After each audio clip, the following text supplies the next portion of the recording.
Alright, some of you wondered why my everything was binding up, but this is the shock on left shock on lane 1. I had oiled it a little bit because it was getting some rust on it because I don't have heat in my garage. But I've checked all the linkages. I went through and made sure these were loose, that it's not binding up, that I had the bolts too tight. And this is what the other side looks like. Probably can't see it. There it is. So that's where I'm at right now. I thought about maybe eliminating one and see if it would help it. It's probably a bad idea, but it's worth a try. Someone had asked about me shimming with washers the shaker board underneath. I have done that a couple times. I don't know if you can see, it's pretty dark. I don't have a flashlight. Right, this right here in the center, that guy right there, it's pretty dark. But I took all the washers out on that side, both sides of the back, and put them in the front. If you saw them in previous videos, I showed that. So this shaker board, so much to film, is going to be tilted back like this. It's tilted back towards the pinwheel. And you can see that it's up higher now. Before it was down, there was a little bit of a lip. I think part of the problem is I need to get, it all fell off. There used to be cork that was adhesive on here sprayed, and it would grab the ball, and I think it would help pull the pins into where they needed to be.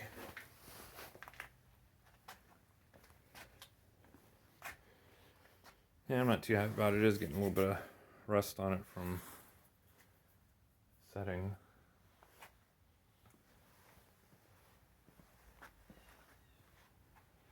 And you may not have known, but it was taking longer to cycle. If you look down there at the end of the gutter, there's where all my pins were going. This gutter got pushed forward. I just temporarily had them laying in there, and the same thing with the pin deck. I wasn't sure on the height, because when I moved a lot of this stuff, I tried to keep all the parts, but this is one of the mounts where you can level it out and put washers in, and it slides on this kickback, has a little keyed slot. So if you've never seen one before, usually don't see those in bowling alleys. When you're up bowling, you can't get back here to see where the machines are, but it has, looks like keyholes. That's so you can stagger these back and forth, and the machines share them.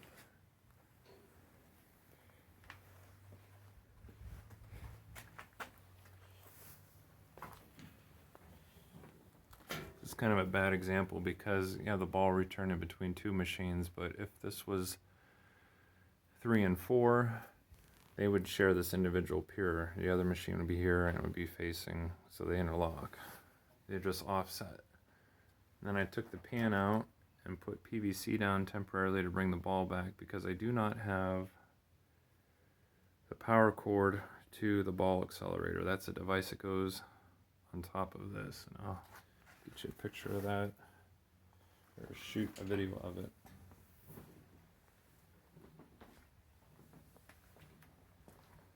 So this machine could be issue of that shock right there I'm having trouble with. Everything worked fine until I started adjusting it like the book. I started from day one.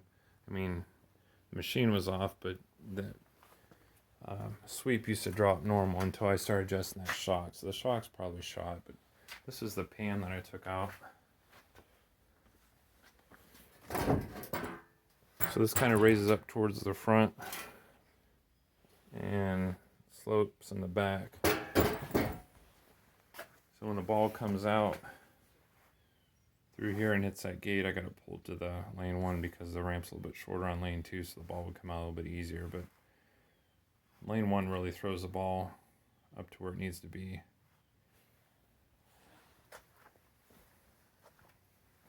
So this is,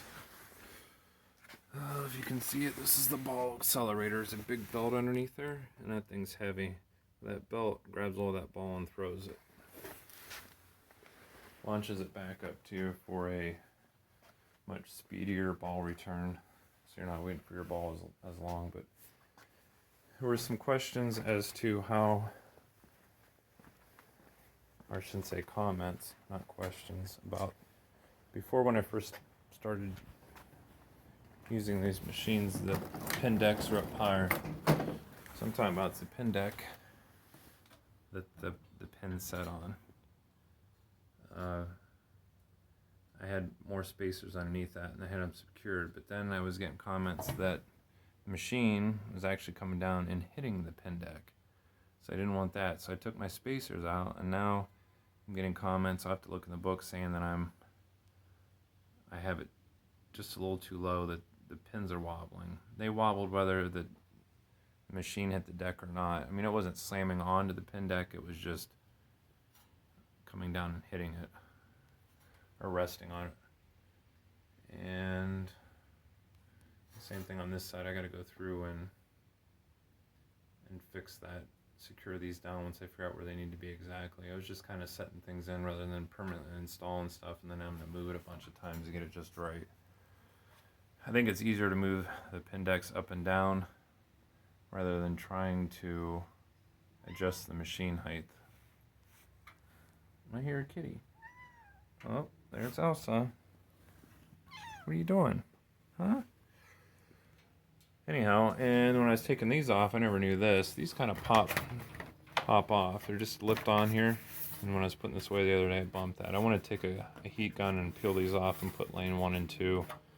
And then these, I'm going to hook the existing lights up behind here for ball 1 and 2. I don't know if I'm going to have a strike light if I really need that, but kind of neat to maybe put LEDs in there and do like a starburst pattern coming out of that, just like an eye teaser or something. I don't know.